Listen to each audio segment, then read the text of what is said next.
What's up, everybody? We're back. Yeah. Hey, welcome back to a Metalhead's Journey. Hey guys, we're back. We're back on the top 50 metal albums of all time list. We've made it to number 9. This is not Judas Cream, but it's actually Judas Priest, and the album is Painkiller. All right. Hey, I would just like to call this out, man. We've been missing the human fossil here for a couple of weeks. Look at him. I know. He's in fucking HD, baby. All that You can HD see how glory. bad this dude looks. I know. I need to get a makeup artist. Yeah, dude. Hey, welcome to the 21st century, man. Glad you're here. Hey, but more importantly, we're talking about Judas Priest. This is actually the last entry we're going to have from Judas Priest. I think this is the 5th one. Dave, right? I think you're incorrect. It's the 4th. 4th entry. Okay. Because you think it's the 5th because one of them should not have been on the list, and we listened to it and we didn't like it. Yeah. Oh, yeah, that's right. That's why we ipso facto made the change over to seventh son of a seventh son. And it was the best decision we ever made. It Was It was, except for that show that gave it a 4 point something down there in whatever direction he's in. Yeah. Yeah. No. Well, look, I'm sad to see Judas Priest go, but at least they're going out on a pretty big highlight because this album is fucking killer. So let's get into some of the history here, and we'll hit the metal rundown. So we're talking about Judas Priest. The album is Painkiller. This is number 9 on the top 50 metal albums list of all time. Judas Priest, formed in 1969, is an English metal band from Birmingham. Judas Priest is frequently considered to be one of the greatest metal bands of all time. Halford's operatic vocal style and the twin guitar sound of K.K. Downing and Glenn Tipton have been a major influence on heavy metal bands. Also influential was the image of leather and spikes. The band has released 18 studio albums, including their most recent release, Firepower, which was released in 2018. They've sold over 50 million records worldwide, been nominated for 5 Grammys, with 1 win in 2010 for the song Dissident Aggressor. They were also in the class of 2022 inducted into the Rock and Roll Hall of Fame. Took way too long. Painkiller, yep. Yeah. Painkiller, released in 1990, is the band's 12th studio album. I was shocked to see that. Like, I know they have 18 albums, but like, how often is it that you get like the band's best album that deep into their catalog? Anthrax. Well, Yeah. hey, that's a good call. That's a good call. I couldn't even find that in my Rolodex, so that's a great call. But I mean, who else is even doing it 7 or 8 albums into their catalog? Yeah. I don't know. This album peaked at number 26 on the U.S. Billboard charts. It was the first album to feature drummer Scott Travis, who was credited for helping push the band into a different sound. This was also the last album to feature Halford on vocals until 2005's Angel of Retribution. The album produced 2 singles, Painkiller and A Touch of Evil. Nice. Nice. Yeah, so their 12th studio album, and they make their best record. Like, I don't know, dude. I'm still just like super hung up on that because Dave, that's a good call on Anthrax, right? But is Anthrax? We consider their later albums to be their best. I don't know if Anthrax purists think that's the case. I was gonna say that. I'm sure I will get flamed for that comment. That is not a popular comment popular opinion, I should say. Whereas this album, it is a fairly. I mean, obviously, it's high on this list. It is consensus. Generally speaking, the Masterpiece. highest rated Judas Priest record. A only lot of people for Anthrax, they would go Among the Living. Yeah, probably. Now, Hopefully not Persistence of Time. Yeah, I mean, Adrian and I would probably say Death also had their best album in their at the end of their career with Sound of Perseverance or Symbolic, 1A, 1B. So I mean, bands can do it, but to your point, Josh, like that is not normal at all, like by any stretch. Yeah, I mean, Metallica, obviously, we'd say probably Master. Megadeth would be Rust in Peace, which is what, their 4th record? Yes. I think, right? Slayer, I mean, some people would say Rain and Blood, which was what, their 3rd record? Yeah. Yeah. So I don't know. I just thought that was like just super interesting for this band that's been around since like the 70s. And in 1990, they released their best record. So yeah. Well, hey, let's get into the metal rundown here. Let's hit musicianship. Jason, since you're new and fresh and HD, man, hit us up. What'd you think about the musicianship on this record? Peak. This is a masterpiece from the individuals, I would say, involved. Shit. Okay. The vocals are fantastic. The drums are beast mode. The guitar riffs and solos fit perfectly. If I was going to have anything to say negatively, is that the bass doesn't have a chance to shine individually. The bass player does follow the drums quite a bit, with a few sections where he follows the guitar. He does lend power to the overall songs, and it sounds great.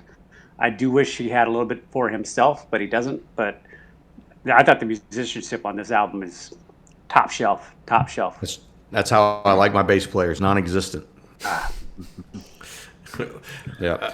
Yeah, I'll jump in. I mean, the first note I put on this was just, and this is really stupid, and I put it in all caps and exclamation points on my notes, but just maximum riffage. Like, this is the Judas Priest that, like, when we saw this come up on the list, however many albums ago it was, this is what I thought we were getting. And, like, if this had been the first album on that, and then we got the other 3 records after that, wow. I mean, disappointment. I mean, I'm already disappointed in 2 of the previous 3 records, but it would have been like a massive amount of disappointment. The playing on this record is so good. Like the riffs, I mean, dude, the guitar playing is great. The leads are really, really good on this record. Ice melting. Yeah, and I mean, even like I'm usually not a person that notices like drumming very often, but there were some definite standout moments with the drums as well. So I thought this was a fucking fantastic record, certainly led by the riffs. I think the riffs are the main event MVP. Yeah, I'll jump in real quick here and just say, like, I know this is going to be sacrilege or whatever, but for me, this almost sounds like 2 completely different guitar players than what we've heard before, in my opinion. I agree. Totally. It's a different band. Yeah, it's a completely different band. I think it really shows, Josh, you talked about the guitars, and absolutely they're worth talking about. I think this really shows what injecting a new member into a band can sometimes do. I'm not saying that this is the cure-all for every band, but sometimes you need somebody to come in with a different perspective. When you have the same set of people forever, the well can run dry, right? Because there's no new ideas. A new drummer in this scenario, I think it forced the guitar player, or maybe either forced or allowed the guitar players to really broaden what they were able to do, because they had a drummer who could kind of keep up or just give them new inspiration. Because, dude, KK Downing and Glenn Tipton here absolutely are just dropping like memorable riff after memorable riff, and these solos are like, again, just unlike anything else we had heard from Priest. Halford is in peak form. This is the best he's ever sounded. Like the start of Metal Meltdown is just the guitar playing right there is so good. And Scott Travis, like, this dude should have been in the band. I mean, I don't know his age, so I don't know if he could have been. But this dude should have been in the band like since day one, if that was humanly possible. But to your point, right? Like, go back and look at Megadeth when they added Kiko Lorio. Like, I mean, the Megadeth was fine, but then they added Kiko in there, and now they've produced a couple of their best albums, I think, in a long time, right? Well, yeah, I mean, and to your point, new energy, right? Well, similarly, with the same band, you added Marty Friedman, and they had that stretch of their most successful run as their quote unquote classic lineup, right? So I mean, I know a lot of bands, want to, in the ideal scenario, have the same guys for their entire career. But look, I think there's something to be said about new blood that can, when it's done organically and not through like band disagreements and whatever, that can really inject some much needed life into a band. So, can we get Lars out of Metallica then? Dave, who's your MVP? I mean, it's hard. For that reason of what I brought up, I'm going to say Scott Travis. All right, I didn't say my MVPs, but I'm going to give dueling guitarist for MVP. To your point, the KK riffs Downing and Glenn Tipton. the riffs on this album are fantastic. And the worst, I mean, well, I shouldn't say the worst part, but the thing that I found the most amazing was that some of the riffs that I like the best were just the riffs that were playing behind a lot of the solo sections or in the bridge. Interesting. ahead, So Gomez. yeah, so for me, just it's gonna be Scott Travis as the MVP. I mean, yes, the fucking riffs and guitar solos are fucking awesome, phenomenal, great, memorable, but I just don't think it could have been possible without this drummer involved. And as a drummer myself, you know, it was fucking awesome to hear this. So yeah, so what I think keeps this album from being truly legendary, and yes, sorry, Josh, it's that there's virtually no bass to be heard throughout it. Like, that's such bullshit. Like, if there was just some bass cutting through all of that, I feel like this it would have elevated this album to way greater heights. And this is going to be my biggest issue with this album. Like, I don't know what the hell these morons in 1988 through 1990 were thinking, getting rid of bass, but like, come on, man, you gotta have it. Yeah. And well, this is something. So it was produced in '90, and I'm sure we're listening to a remaster of something a lot more recent. So hey, I'm glad Judas Priest and Metallica went to the same school. Well, check this out. Actually, the bass was done. I guess there's some guy from Deep Purple. He actually did the bass with the synthesizer. The actual bass player for the band, he only did some parts. They distinctly went with that synthesizer to have that sound for this. But I mean, I don't even know what fucking sound we're talking about. I mean, there's like one song that you can hear some bass in, and to be honest with you, that's probably the song where there's actual bass playing in it. Yeah. I believe it's the second to last song. There's power behind it, but you don't ever really hear it. It never stands out, and it never gets its own moments. Yeah, I think it just goes along with the guitar.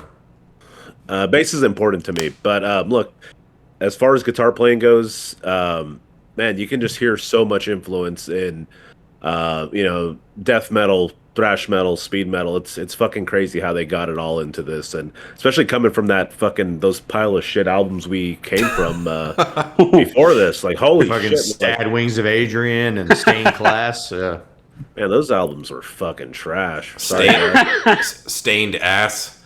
Yes. But yeah, anyways, banger after banger on this one. Moving into entertainment. This album fucking rules, man. It's just on a whole nother fucking level. Yeah, and it's another breeze. Only 46 minutes, 46:08 to be exact. Spread out between 11 songs. Hey, I don't think there's a single song on here that I would ever skip. That includes the Hammer and Anvil one. I think that song's a fucking jam. There's not one I'd skip at all. I had trouble. It was very difficult to pick my top tracks, which we'll get into. Yeah.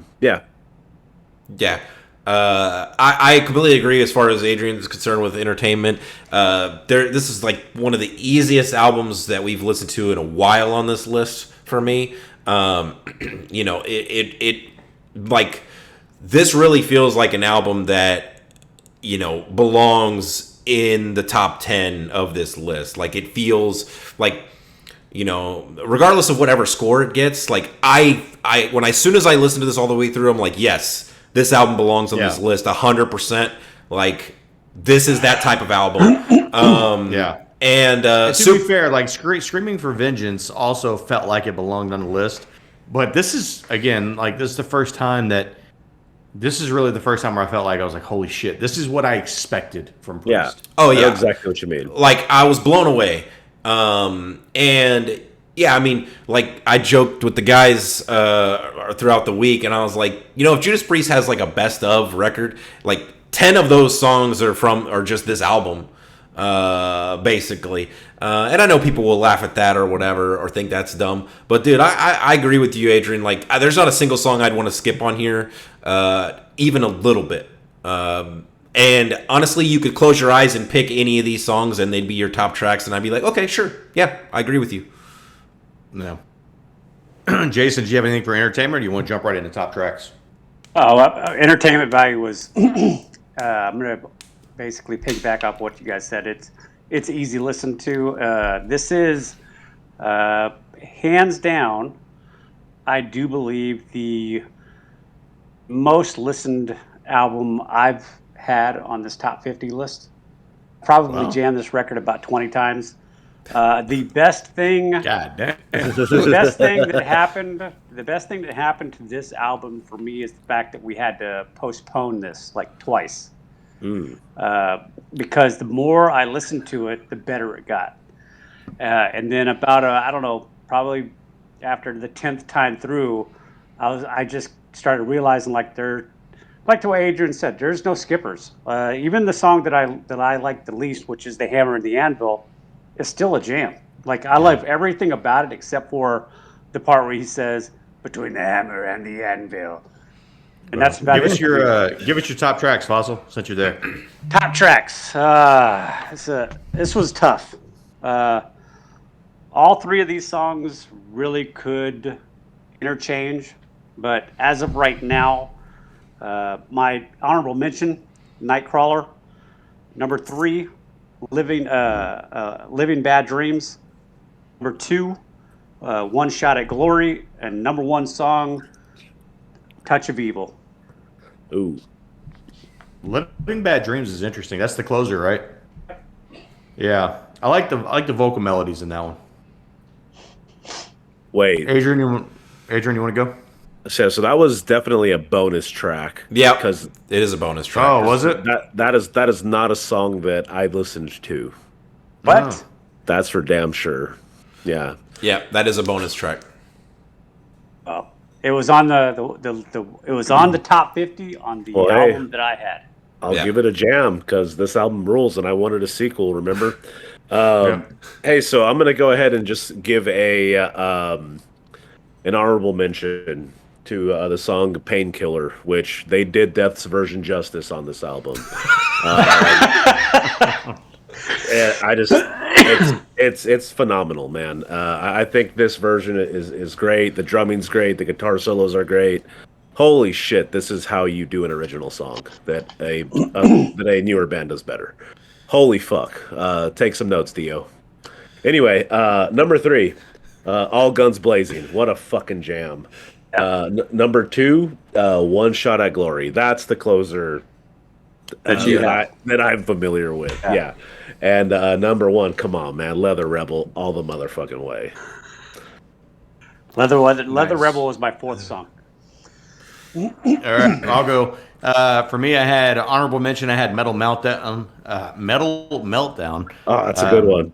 Yeah, love the intro. It just feels like it's one of those like standard like Whiplash style songs where it's just about metal and it's just a fucking banger. Right? I like it. Number 3 for me, Leather Rebel. Number 2, fucking Painkiller. And number 1, the undoubtedly the best song on the record by fucking 100 miles is All Guns Blazing. Okay, right on. Guns. All right. All Guns Blazing. Okay. Fucking jam. Number 4 for me is our honorable mention is Hell Patrol. That song is so good. Number 3, Painkiller, and I was surprised when I was making my top list, my top 3, because if you would have asked me 3 weeks ago, I would have told you Painkiller was going to be my number 1, easy, no thought to it. But it's just my number 3. Number 2, What an opener. Yeah, great opener. Number 2 is Nightcrawler, such a great song. And number 1 is Leather Rebel. It has to be. Leather Rebel is just like lightning in the dark. It's everything that you want. 3.5 minutes of fury, man. Oh, dude, I mean, like, just saying the words Leather Rebel, I instantly want to sing the chorus. Like, I don't think you understand how hard it is for me not to immediately start singing it. So Do it right now, Dave. Go into it. lightning in the dark. Okay, that's it. But yeah, but I mean, like literally, All Guns Blazing, Metal Meltdown. Like, here's a metal melt. Like, dude, that shit's fucking great. Between the Hammer and the Anvil. I mean, all these songs are fucking excellent. Yeah, Hell Patrol would be my number 5. Like, that's a fucking great song, too. Yeah. Well, let's get into audio production. So, the album was produced by the band, and it was produced by a guy named Chris Sangarides. So I don't know. I don't think we listened to the 1990 version, so no idea what that sounded like. But the remaster sounds great. It's perfect the way it is. Sans bass. I love it. Okay, I agree. It is great, but dynamically, it does need bass. But it's fine, and it's still a jam. It doesn't affect my ability to enjoy it. Yeah, I agree. Like I said, I wish it had more bass, but what it does give is still fantastic. Yep. Right. It has that Injustice for All effect, right? Like, it's still really fucking good, but it could be better. I agree. So yeah. All Anyway, yeah. Well, let's move into Legacy here, and this is where we like to give our scores for the album. Just so we can kind of explain our scoring system. For a lot of folks out there, giving a 7 for the album would be like their average. For us, average is a 5. So if we score something that's 4.9 or lower, that's various levels of we would absolutely not recommend that. Like Jason scoring Seventh Son of a Seventh Son like a 4.6, he would not recommend that, which is why you should not listen to him and his recommendations. Anything 5 or above is various levels of we would recommend that album for you. Dave, before we get into the questions and the scores here, can you go through what the scores of the previous Judas Priest records were? Okay, yeah, so I'll start at the bottom of the list. So we'll go in order that we reviewed them. So Judas Priest, Sad Wings of Destiny, scored for us a 4.28, which is a D tier score for us. Not something we would recommend. Hold on. How many records? I forgot we scored it that low. How many records are below that on our list? 1, 2, 3. No, one of them shouldn't be. 3 or worse than that. And one of them is Venom, brutal. and it should not be that low. We did not like this record. No, we did not at all. Okay, well, we're gonna redeem ourselves in a second. So Judas Priest, Stained Class. Now, I don't know if it's fortunate or unfortunate because that was the very next album on our list. We had a back-to-back. I think, in retrospect, I think it hurt that record because I think we didn't want to listen to Judas Priest anymore after that. That scored a 5.85, and it's a C tier score. But that sounds about right. That album had a couple of really good bangers on it that I remember. I think we had a bad taste in our mouth. I that might be worth a revisit at some point in time. That one has. Let's say it's not that we didn't want to listen to them anymore. It's that we wanted to move on from Judas Priest. Like, that's what I mean. Have a buffer record. Band. Yeah. Didn't that record have Exciter and Beyond the Realm of Death though? Yeah. That's what I'm saying. I think I think we should revisit it just after some time. Although compared to Painkiller, it might not be good to do it right now though. And then we had a long break, like 15, 20 albums. Like 15 albums actually. We did Judas Priest Screaming for Vengeance, so that was number 20 on the list, and I think that helped. And also that record is really good. 7.03, fantastic score. That is a B tier score for us. What is the end of? Can you give the individual scores for that? Man, I feel like I don't remember this album. So you don't remember because you scored it the lowest by far. So you gave it hey, look, good intuition on your part. So you gave it a 6.1. Josh, you gave it a 7.4. I gave it a 7.3, and Jason gave it a 7.3. So three of us were pretty much in sync. And you were Backstreet Boys. No. So yeah, 7.03 B tier. Overall, we liked it and we thought it was good. Hey, and I will say, unless Josh said something to add, you want me to give my score for Painkiller right here? So I really enjoyed this record. I toyed with my score a little bit, but I've settled on an 8.8. I think this record is phenomenal. This will be in my forever rotation going forward. This is going to be new comfort food for me. So I love this record. Nice. I'll go. Same. So I had to adjust a couple of things to make sure I fit this record in properly in my scores. So just going back in time, I am moving my Operation Mindcrime score and my Images and Words score both up to a 9 because I've listened to those albums a bunch of times since we did those, and I scored them too low originally. And I don't think those albums. I don't think this album is as nearly as good as those albums. So I just wanted to make sure I got that out there first. This album is fantastic. Best Judas Priest record I've ever heard by a fucking mile. Tons of bangers on it. I'm coming in at 8.1. Oof. Let me pop in here because I'm very curious for Jason's score. To be the main event, I mean. Okay. So this will, this definitely belongs on the list, belongs in its spot, maybe even higher. I don't know. We'll see. You know, I'm interested in hearing more of this style of Judas Priest. Josh, you said it more than once that this was the Judas Priest you were waiting for. Well, same, man. And it's like, I know when we finally got to Iron Maiden, they were the Iron Maiden I was expecting them to be. Yep. Like, they were the band I was expecting them to be. And Judas Priest was just lit down after lit down. And then we get this album, and it's a fucking home run. Agreed. Best Judas Priest album I ever heard. Yeah, I'm coming in with an 8. Nice. Get some bass in there. Maybe that'll go up. All right, so for me, this is why I was so curious about this top 50 list. It's because coming across albums like this, like I should have been listening to this in my youth, but I wasn't into Priest, I wasn't into Maiden. I discovered Metallica, and I was off and running. And so it's unfortunate that I never heard a single song off this album until we went down this journey. This is a fantastic album, start to finish. There is so much good stuff in this album. The whole reason why we're doing this journey is discover something like this. And the fact that this has been out for this long and I'm just now discovering it is part of why the journey is so much fun. I gave Metalheads. I gave this an 8.4. Whoa. Is So that the highest score he's ever given? let's double check. Metallica. Non-Metallica. This ties with the highest score he's given ever.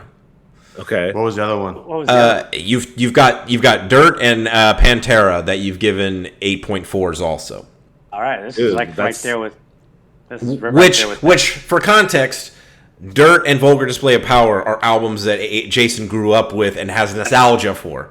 So the fact that this is a brand new release, oddly enough, released around the same time as those two records. Like Jason should have been the one telling us about this record. In all honesty, Good story. this album is an A tier and sets nearly a new milestone. It's an 8.33, which is tied for the second highest score we've ever given. Whoa. Nice. Tied exactly with Operation Mindcrime. Wow. This is a monumental score for us. So if you're seeing this and you're like, "Oh my God, this is easily a 10 out of 10," whatever, like that just doesn't happen with 4 people, right? So Yeah. Hey, look, this is like I said, this stuff like this when we all get excited about something that we hadn't heard. That's what makes this fun. Yeah. yeah, Big time. Absolutely. Well, good news is we got Iron Maiden coming back next week with their landmark album, Power Slave. I know Jason's excited for that one. Yeah. Yeah. Look, I think we're in good shape from here on out. Everything I've seen on the list for the rest of the way is all bangers. So that's good news for all of us. Well, hey, I hope you guys liked the video here. If you did, go ahead and give us a like, give us a subscribe. We're putting out weekly metal content. We got metal reactions, metal reviews, and all kinds of other cool shit. Hey, in the meantime, live long and prosper. take it easy, everybody. See you. Later.